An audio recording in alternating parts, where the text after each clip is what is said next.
ये उस वक्त की बात है जब जमीन पर एक ताकतवर कौम आबाद थी जो अपनी ताकत पर हद से ज्यादा गुरूर करती थी। ये कौम तमूद थी जो पहाड़ों को तराश कर अजीम घर बनाती और खुद को नाकाबिले शिकस्त समझती थी। अल्लाह ताला ने उनकी हिदायत के लिए हजरत सालेह को भेजा ताकि वो उन्हें एक अल्लाह की इबादत की दावत दी। उन्होंने फरमाया, ऐ मेरी कौम, सिर्फ अल्लाह की इबादत करो, इसके सिवा कोई माबूद नहीं। मगर कौम के सरदारों ने तकब्बुर किया और कहा, हम तुम्हें सच्चा नहीं मानते। उन्होंने कहा, अगर तुम सच्चे हो तो हमारे लिए कोई निशानी ले आओ।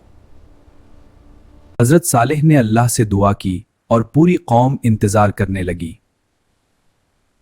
फिर अल्लाह के हुक्म से पहाड़ से एक अजीम ऊंटनी निकली जो खुला मौजिजा थी। हजरत सालेह ने फरमाया, ये अल्लाह की ऊंटनी है, इसे नुकसान न पहुंचाना।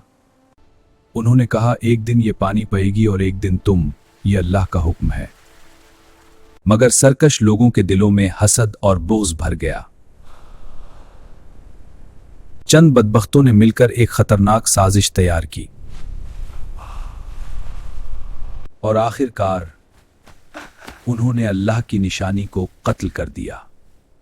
जब उन्होंने अल्लाह की ऊंटनी को कत्ल किया तो हर तरफ एक अजीब खामोशी छा गई। हजरत सालेह ने फरमाया, अब तुम सिर्फ 3 दिन के मेहमान हो, उसके बाद अजाब आएगा। लेकिन वो फिर भी हुंसते रहे और इस बात को मजाक समझते रहे। पहले दिन उनके चेहरे जर्द हो गए और खौफ उनके दिलों में आने लगा। अब वो एक दूसरे को देखकर परेशान होने लगे, मगर फिर भी सच को न माना।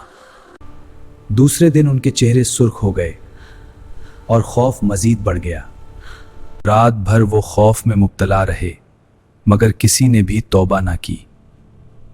तीसरे दिन उनके चेहरे सियाह हो गए। अब अजाब बिल्कुल करीब था।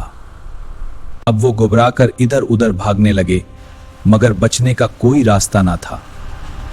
फिर अचानक आसमान पर घने बादल छा गए और एक खौफनाक आवाज गूंजी। ये एक ऐसी जबरदस्त चीख थी जिसने उनके दिलों को हिला कर रख दिया। उसी वक्त जमीन जोर से हिलने लगी और हर चीज टूटने लगी। एक ही लम्हे में सब लोग बेजान होकर गिर गए। फिर हर तरफ मुकम्मल खामोशी छा गई, जैसे वहां कभी कोई था ही नहीं।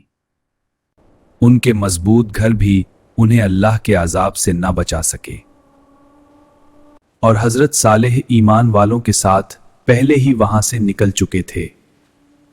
ये सब उनके गुरूर और नाफरमानी का अंजाम था। जो अल्लाह की बात मानते हैं वही कामयाब होते हैं और नाफरमान हमेशा हिलाक होते हैं। ये वाकया हमें सिखाता है कि अल्लाह की नाफरमानी हमेशा तबाही का सबब बनती है।